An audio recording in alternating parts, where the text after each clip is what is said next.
नमस्कार प्यारे भाई और बहनों, मैं मनीष श्रीवास्तव मनीष की वीडियो में एक बार दिल से आपका स्वागत करता हूं। आज मैं लेकर आया हूं हमारे उत्तर प्रदेश के जितने भी हमारे भाई और बहन इस वीडियो को देख रहे हैं, वो कक्षा 12 के अगर हैं तो ये टॉपिक आपके लिए ही है। कैकेयी का अंताप, जिसको लिखा गया है राष्ट्र कवि मैथिली शरण गुप्त के द्वारा। और राष्ट्र कवि क्या है? उपाधि है, किसकी है? मैथिली शरण गुप्त की। और राष्ट्र कवि मैथिली शरण गुप्त जी आज हमें इसको पढ़ाने जा रहे हैं और वो बताएंगे कैकेयी का अंताप क्या है। कैकेयी का अंताप, अंताप में से होता है पश्चाताप। कैकेयी ने जो कार्य किया था, रानी कैकेयी के कार्य के बाद उनके अंदर क्या पश्चाताप होते हैं उनके बारे में कहा गया है। तो ये बात तब की है बच्चों कि जब माता कैकेयी को पश्चाताप होता है, उन्होंने 14 वर्ष का प्रभु श्री राम को वनवास दिया और अपने पुत्र भरत के लिए सिंहासन मांगा। और जब भगवान भरत ननिहाल में थे, अपने घर वापस लौटकर अयोध्या आए, उनको इन बातों की जानकारी हुई तो उन्होंने माँ कैकेयी को माँ कहने से इनकार कर दिया और प्रभु श्री राम की ओर वो आगे बढ़ गए। और जब भगवान श्री राम से मिलने के लिए आगे बढ़ते हैं तो उनके साथ उनका छोटा भाई शत्रुघ्न थे और तीनों रानियां यानी माँ कैकेयी, कौशल्या, सुमित्रा और यहाँ के तक कि गुरु वशिष्ठ महाराज भी, जो कि राम के गुरु थे, आपके दशरथ के गुरु थे, वो भी उनके साथ भगवान श्री राम को मनाने के लिए जा रहे थे। तो उस वक्त जब जाते हैं और नदी को पार करके, अलकनंदा नदी के किनारे बसे हुए थे, और जैसे ही नदी को पार करके वो वहाँ पर पहुँचते हैं तो वहाँ पर पहुँचने के बाद एक सभा लगती है। और सभा लगने के बाद उस सभा में कौन किससे क्या बातचीत करता है, उस बातों को हमारे राष्ट्र कवि मैथिली शरण गुप्त जी हमें बताने जा रहे हैं। तो देखिए यहाँ लिखा भी गया है कि प्रस्तुत काव्य पंक्तियां राष्ट्रकवि मैथिली शरण गुप्त द्वारा रचित साकेत महाकाव्य से अवतरित हैं। कहाँ से ली गई हैं? साकेत महाकाव्य से अवतरित की गई हैं। वीर छत्राणी कैकेयी अपने किए पर पश्चाताप करके गोमुखी गंगा के समान पवित्र हो गई है। आज वही कैकेयी मैया कैसी हो गई हैं? गोमुखी गंगा के समान। और एक समय ऐसा था जब दशरथ जी कह रहे थे मांगो कैकेयी और कुछ मांग लो, ऐसा मत करो कैकेयी, राम को वनवास मत मांगो कैकेयी, लेकिन माँ कैकेयी अपने बात पर अडिग थी। और आज माँ कैकेयी कैसी हो गई हैं? गोमुखी गंगा के समान, क्योंकि उनको अपनी गलती का पश्चाताप है। और उसी के बारे में यहाँ पर हमें राष्ट्र का मैथिली शरण गुप्त जी बताने जा रहे हैं। तो कहा गया है कैकेयी भरत के साथ राम को लौटाने के लिए वन में गई। वह अनेक प्रकार से श्री राम को वन से अयोध्या वापस चलने का प्रयास करती हैं, परंतु आगे क्या होता है, प्रभु श्री राम आते हैं या नहीं। तो चलिए देखते हैं बिना देर किए कि वहां पर क्या होता है। कहा गया प्यारे बच्चों कि तदंतर बैठी सभा उटज के आगे, नीले बीतान के तले दीप बहु जागे, टकटकी लगाए नयन शुरू के थे वे, परिणामों उत्सुक उन भयोतरों के थे वे, उत्पुल करोदी कुंज वायु रह रहकर, करती थी सबको पूरक पूर्ण वह महकर, वह चंद्रलोक था कहाँ चांदनी वैसी, प्रभु बोले गिरा गंभीर निद जैसी, प्रभु बोले गिरा गंभीर निद जैसी। तो कहा गया तदंतर बैठी सभा उटज के आगे। उटज में से होता है बच्चों कुटिया। जिस कुटिया में माता सीता, प्रभु श्री राम, लक्ष्मण जी रहते थे, उस कुटिया के सामने, कुटिया के आगे एक सभा लगती है, यानी सब कोई बैठते हैं। कौन कौन बैठते हैं? प्रभु श्री राम, माँ सीता और लक्ष्मण जी और शत्रुघ्न जी, भरत जी और तीनों रानियां, कौशल्या, कैकेयी, सुमित्रा और गुरु वशिष्ठ महाराज, सब लोग जब बैठते हैं तो उसी के बारे में कहा गया है कि तदंतर बैठी सभा उटज के आगे। जैसे उस कुटिया के आगे सभी सभा लगती है, सब बैठते हैं, तो ऐसा प्रतीत होता है नीले बितान, आकाश, बितान में आकाश, जो आकाश एक ऐसा है नीला, तो नीले बितान के तले, तले में नीचे दीप बहु जागे, बहुत प्रकार के दीपक जगमगा गए हों। तो नीले आकाश के नीचे बहुत प्रकार के दीपक जगमगा गए हों, ऐसा प्रतीत होता है। कब? जब उस कुटिया के आगे संपूर्ण सभा लगती है, सब कोई बैठते हैं। और आकाश से टकटकी लगाए हुए थे कौन? सुर। सुर में से क्या होता है? देवता। असुर में से क्या होता है? राक्षस। तो आकाश से जितने भी देवता थे वो एक टकटकी लगा करके अपने नेत्रों से देख रहे थे और परिणाम को सुनने के लिए बड़े उत्सुक थे कि अगर भगवान श्री राम, माँ कैकेयी, कौशल्या, सुमित्रा और गुरु वशिष्ठ महाराज भरत जी के कहने पर अयोध्या वापस लौट गए तो इन परिणामों को सुनने के लिए बड़े उत्सुक भी थे। और भयोत्तरों में से भय भी था। क्या था मन में? भय, कि अगर प्रभु श्री राम वापस लौट गए तो रावण का अंत कैसे हो गया। और उत्सुक इसलिए थे कि अगर प्रभु श्री राम नहीं जाएंगे तो अयोध्या का शासन आगे कौन बढ़ाएगा और कैसे बढ़ेंगे। तो वही चीज कहा गया। क्या कहा गया? परिणामों उन परिणामों उत्सुक उन भयोत्तरों के थे। वे परिणाम को उत्सुक सुनने के लिए उत्सुक भी थे और परिणाम को सुनने के लिए उनके अंदर भय भी था। तभी क्या होता है, उत्फुल्ल करौंदी कुंज वायु रह रहकर, वायु के संपर्क में करौंदी का कुंज, करौंदी यानी करौंदी का जो पुष्प था उससे जो सुगंध उत्पन्न हो रही थी, वो सबको क्या कर रही थी, करती थी सबको पुलक पूर्ण मह मह कर, पूरे सभा को महकाने का काम कर रही थी। यानी कभी भंडारे में अगर हम जाते हैं तो हमसे जो भी योगदान बनता है, सब्जी बांटना, कचौड़ी पानी जो भी होता है हम करते हैं। ठीक वैसे ही जो सभा लगी हुई थी, उन सभा के लिए जो हमारे नेचर है, प्रकृति है, सूर्य, चंद्रमा, पृथ्वी और पहाड़, फूल, ये सब क्या है, नेचर है। और इस रात के समय में जो सभा लगी हुई थी, उसके लिए जिसका भी जो योगदान हो पा रहा था, वो उस योगदान को कर रहा था। तो वायु किस चीज़ का योगदान कर रहा था? करौंदी का जो कुंज था वहाँ पर, करौंदी का जो पुष्प था, उसमें अपना वेग दे करके संपूर्ण सभा को महकाने का काम कर रहा था। और चंद्रमा कैसा काम कर रहा था, कौन सा योगदान था चंद्रमा को? तो चंद्रमा के बारे में कहा गया है कि वह चंद्रलोक था, कहाँ चांदनी वैसी। ऐसी चांदनी कहाँ थी, आज तक ऐसी चांदनी नहीं थी जो चांदनी उस समय थी। तो चंद्रमा ने भी अपना एक योगदान दिया, बहुत अच्छी चांदनी प्रकाश किया। तभी उसी बीच प्रभु माने भगवान श्री राम बोल पड़ते हैं। गिरा माने होता है बाणी, अपने गंभीर वाणी में बोलते हैं। और निर्निधि जैसी, निर्निधि में होता है संपदा, जैसे कोई संपत्ति बहुत ज़्यादा किसी को होती है तो बहुत ज़्यादा धनवान होता है वो व्यक्ति, वैसे प्रभु श्री राम जो थे वो बातों के अपने वाणी के धनी थे, जो बोलते थे वो करते थे। तो प्रभु अपने गंभीर वाणी में अपनी निधि संपत्ति रूपी वाणी की तरह बोलते हैं। और बोलते क्या है, कहते हैं कि हे भरत भद्र, भरत भद्र में ए मरे भरत भाई, अब कहो अभी, अभी इसमें से होता है अभिलाषा अपना।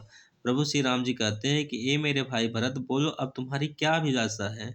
सब सजग हो गए, सब जाग गए, जितने लोग गए थे प्रभु श्री भरत जी के साथ वहां पर, सब सजग हो गए, सब जाग हो गए। भंग हुआ जो सपना, सबको ऐसा लगा कि सपना हमारा क्या हो गया, भंग हो गया। प्रभु श्री राम बोल पड़े हैं, अब भरत जी बोल पड़ेंगे और राम जी मान जाएंगे, अयोध्या वापस लौट चलेंगे। तो जितने लोग वहां पर बैठे हुए थे सब सजग हो गए, सब जाग हो गए। और जागने के बाद उनको ऐसा लग रहा है कि भंग हुआ जो सपना, हमारा सपना भंग हो गया, अर्थात हमको प्रभु श्री राम को लेकर चलना है और प्रभु श्री राम चलेंगे, क्योंकि सबसे पहले उन्होंने ही पूछा है भरत जी से कि हे भरत भैया तुम्हारी क्या अभिलाषा है। और जब पूछे तो भरत जी कहेंगे कि भैया आप वापस चलिए, तो भगवान श्री राम वापस आ जाएंगे। तो सब जाग जाते हैं, अर्थात सब चौंक जाते हैं और ऐसा प्रतीत होता है कि उनका सपना सच हो गया है। तभी भरत जी कहते हैं हे आर्य, आर्य में से होता है श्रेष्ठ, अपने बड़े भाई को हम आर्य कहते हैं। और भरत जी प्रभु श्री राम को आर्य कह के संबोधित करते हैं, कहते हैं हे आर्य, ए बड़े भैया राम, रहा क्या भरत अभी अब भी क्वेश्चन मार्क, इसका क्या मतलब है? कहते हैं क्या आपको भी लगता है कि मेरी कोई अभिलाषा होगी? अयोध्या के वासी, अयोध्या के निवासी का मानना है, अयोध्या के लोग समझते हैं कि मेरी वजह से ये सब हुआ है, मैंने आपके लिए वनवास मांगा है। परंतु क्या बड़े भैया आपको भी ऐसा लगता है कि मैंने वनवास मांगा है आपके लिए? अगर आपको लगता है कि मैंने आपके लिए वनवास माना है तो चलो ठीक है, मिल गया अकंटक राज्य उसे जब भी तब भी। तो मुझे तो राज्य चाहिए था, मुझे राज्य मिल गया, तो अब मुझे क्या चाहिए? पूरे अयोध्या के लोग कह रहे हैं कि जो कुछ हो रहा है मेरी वजह से हो रहा है, जो कुछ हुआ मेरी वजह से हुआ, मुझे राज्य चाहिए था, मैंने अपनी माँ कैकेयी से ऐसा कहा था। और आप भी ऐसा सोचते हो भैया? तो चलो ठीक है, आप ऐसा सोचते हो तो ठीक है भैया। मुझे एक राज्य चाहिए था, मुझे राज्य मिल गया और पाया तुमने तर माने वृक्ष के नीचे अरण्य बसेरा, और आपको पेड़ों के नीचे एक अरण्य बसेरा मिल गया। तो अब आपको मिल गया तो अच्छी बात है। भैया सब कह रहे हैं पर आप तो ऐसा ना कहो कि मुझे राज्य चाहिए था तो मुझे राज्य तो मिल गया, आपको पेड़ों के नीचे अरण्य बसेरा मिल गया, रह गया अभी शेष तथा क्या मेरा। अब कोई शेष बचा हुआ भाग है, कोई अभिलाषा है भैया? कोई अभिलाषा नहीं है।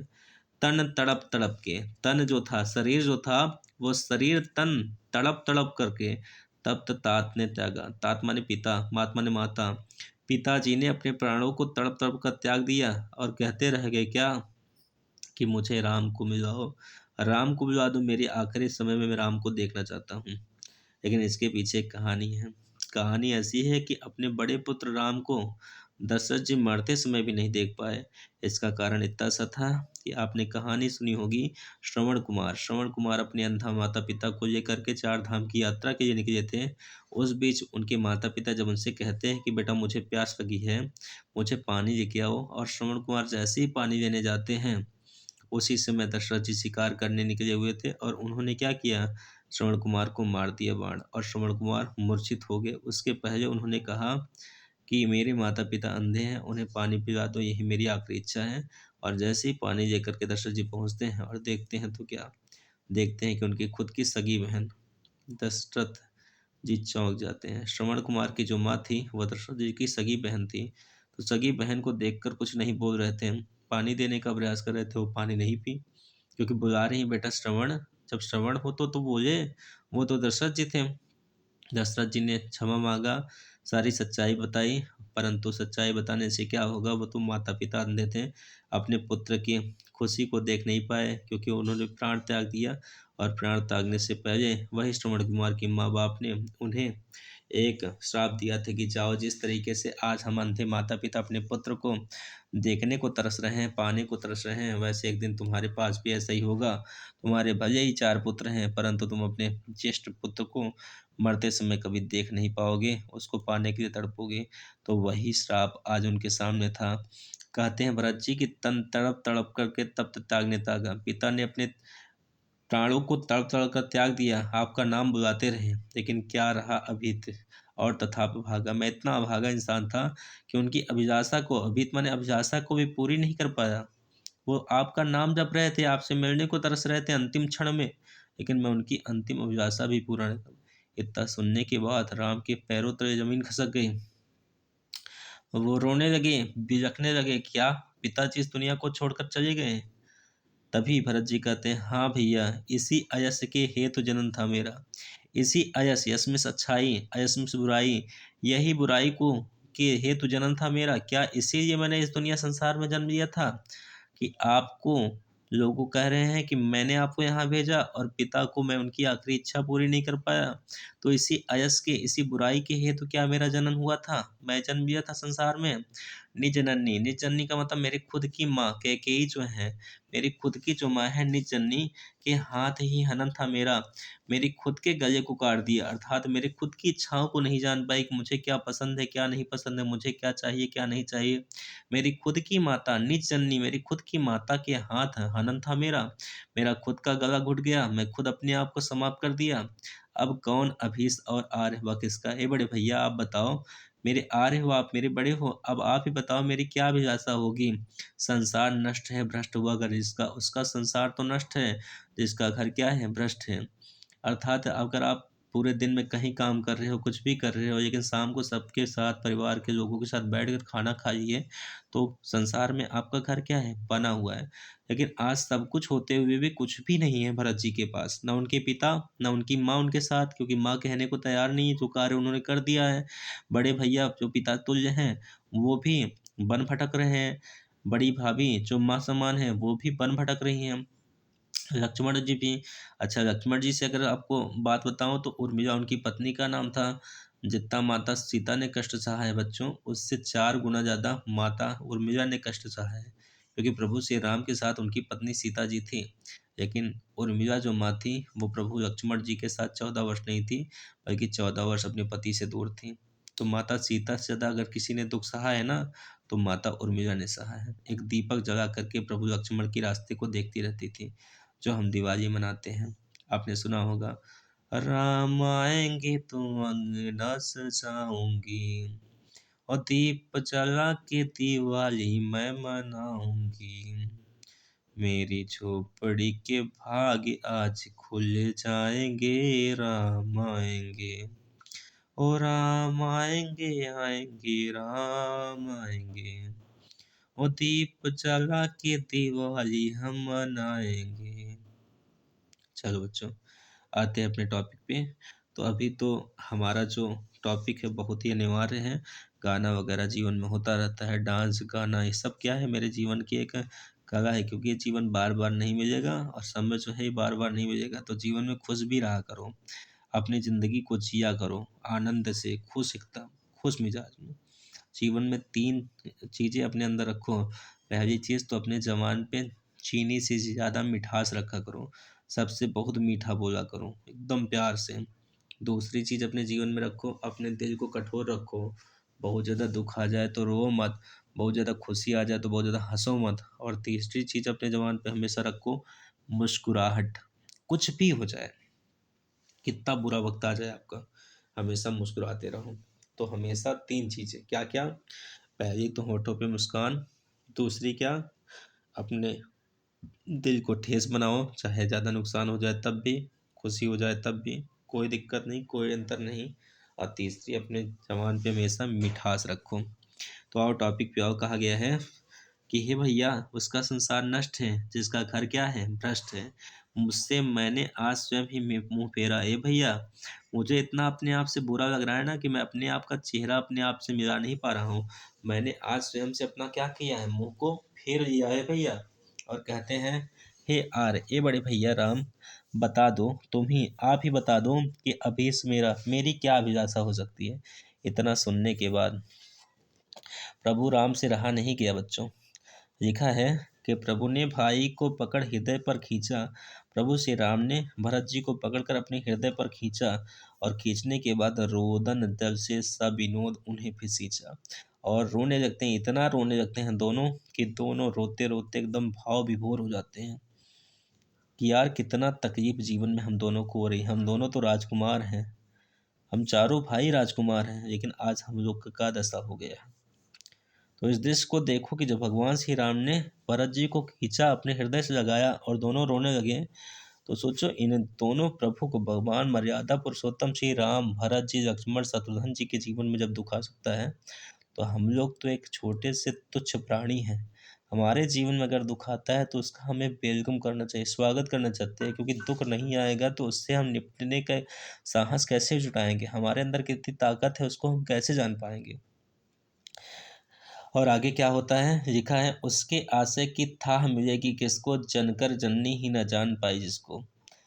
कहते हैं लक्ष्मण जी कि जब ऐसे ही वह हृदय पर पकड़कर भगवान श्री राम उनको खींचते हैं, तभी माता कैकेयी बोल पड़ती हैं कि उसके आशय की क्या थाह मिलेगी, जनकर जननी ही न जान पाई जिसको।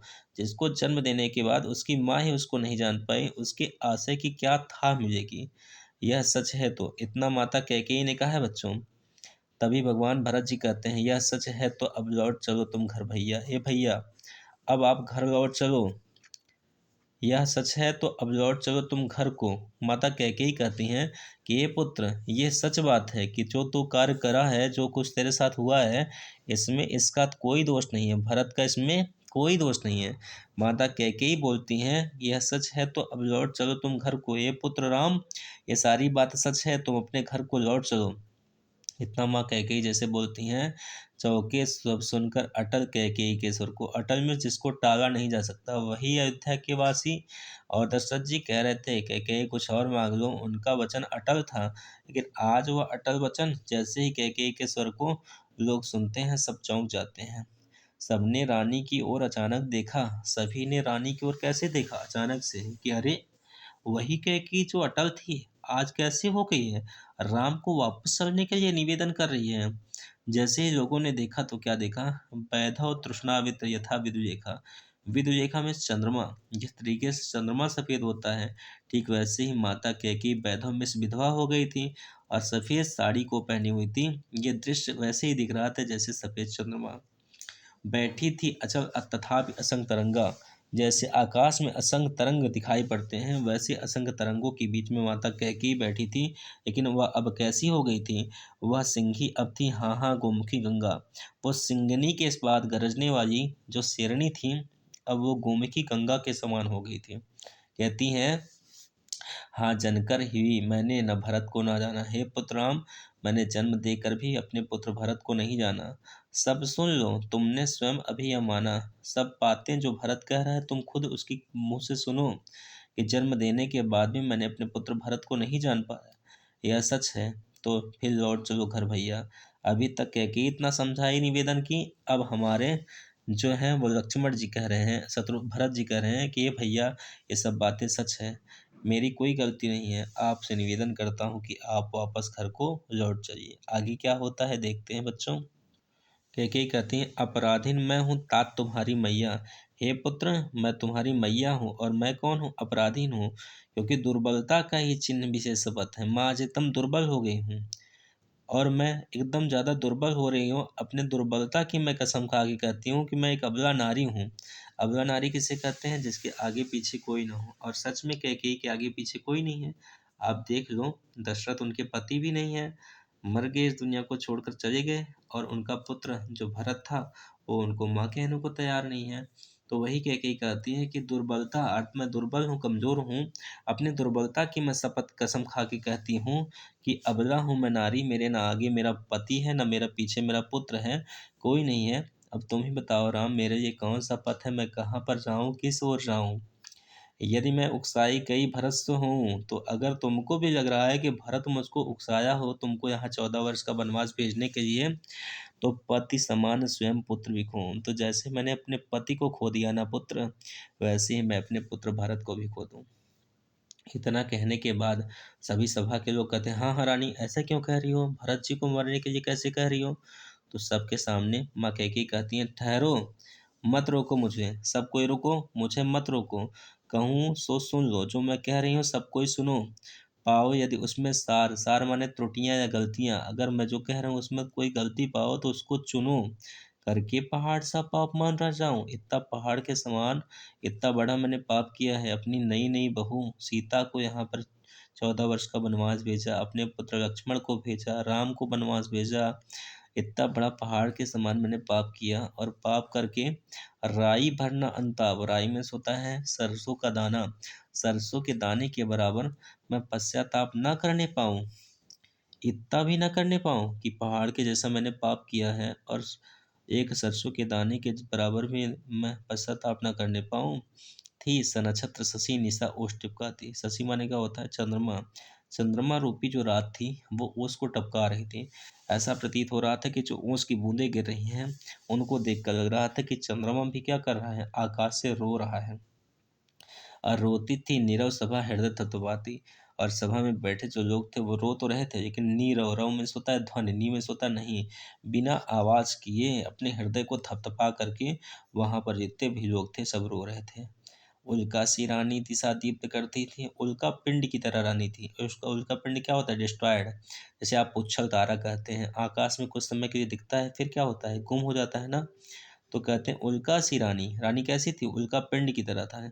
उल्का सी रानी दिशा दीप्त करती थी, एक उल्का पिंड की तरह रानी थी, सबकी दिशा दीप्त करती थी, और सब में भय विस्मय खेद भरती थी, सबको डरा रही थी, सबके अंदर विस्मय पैदा कर रही थी और खेद में दुख पैदा कर रही थी।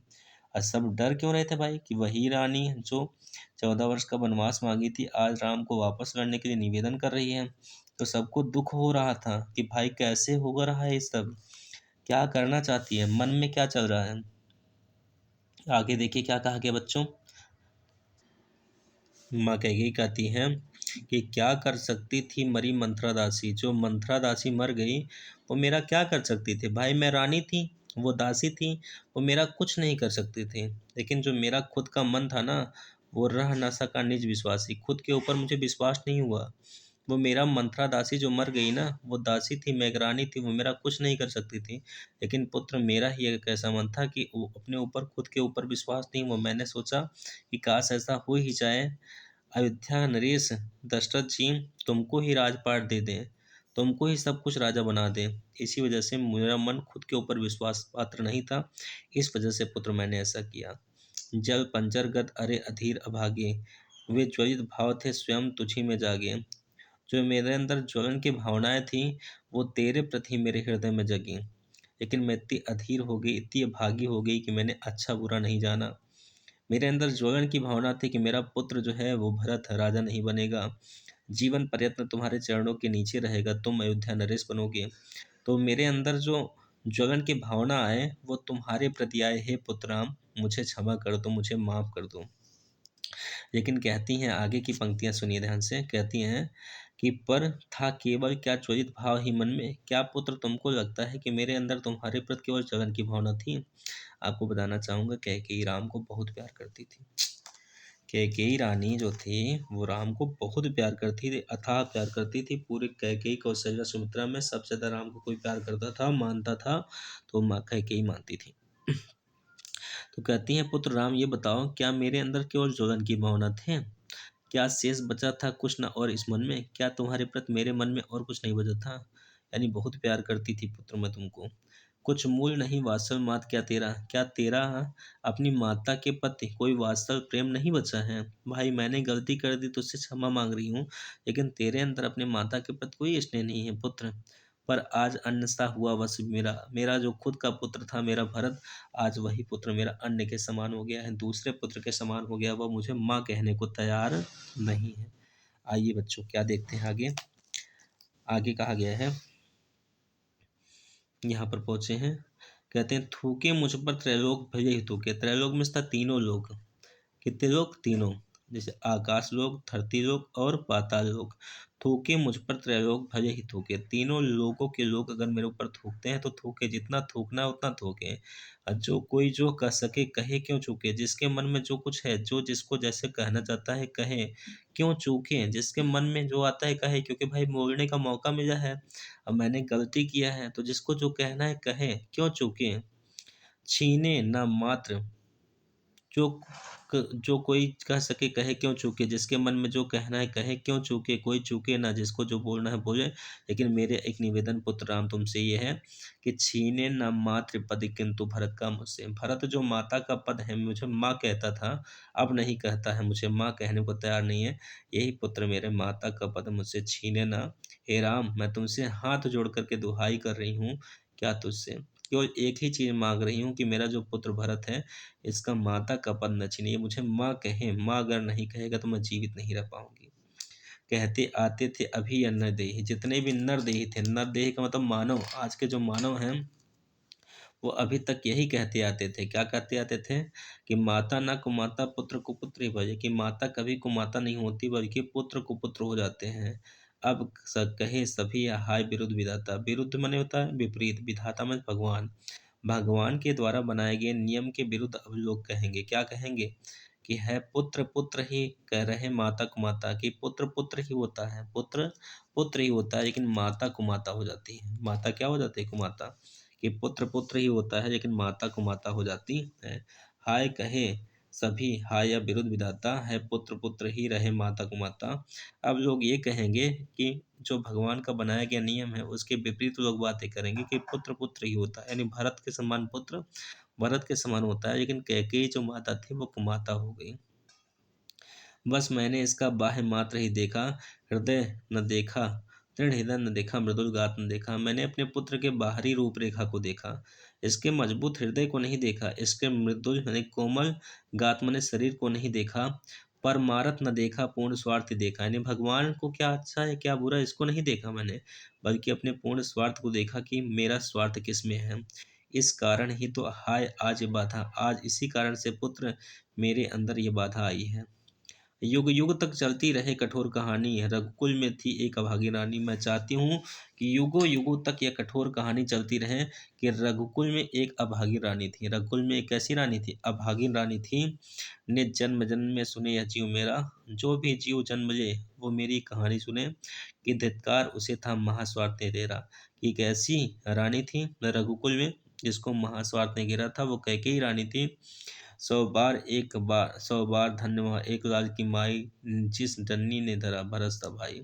संपूर्ण सभा के बीच राम जी चिल्लाते हुए कहते हैं कि ये माँ, वो माँ धन्य है जिसने भारत के समान पुत्र को जन्म दिया है। अर्थात माँ आप धन्य, आपकी कोई गलती नहीं है।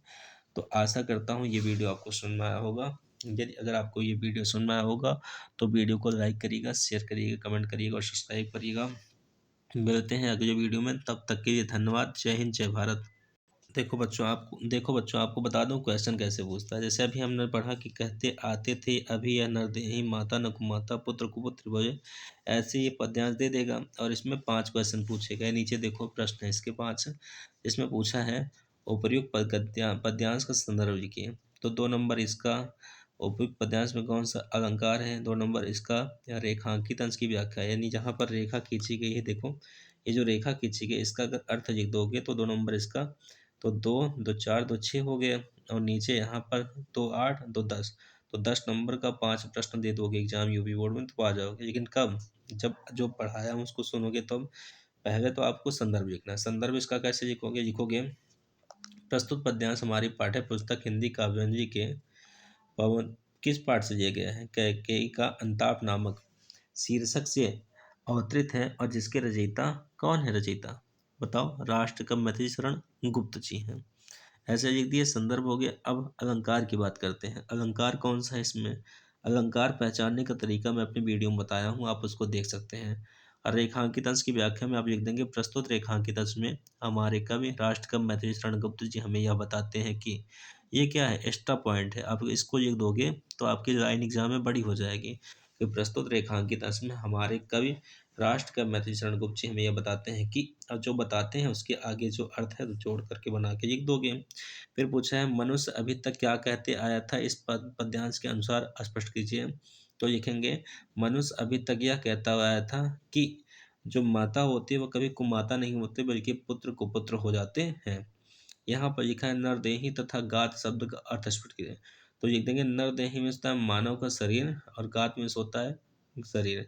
तो मानव का शरीर और गात, यहाँ पर मानव का शरीर क्या है? दृढ़ निश्चय की तरह है भरत जी, और गात मने शरीर कोमल है। तो इसका आशय यह है कि नरदेही में मानव का शरीर यानी भरत जी का जो शरीर है वो मजबूत है और उनका जो हृदय है वो बहुत ही कोमल है। तो इसी तरीके से आप एग्जाम में क्वेश्चन का आंसर दे दीजिएगा।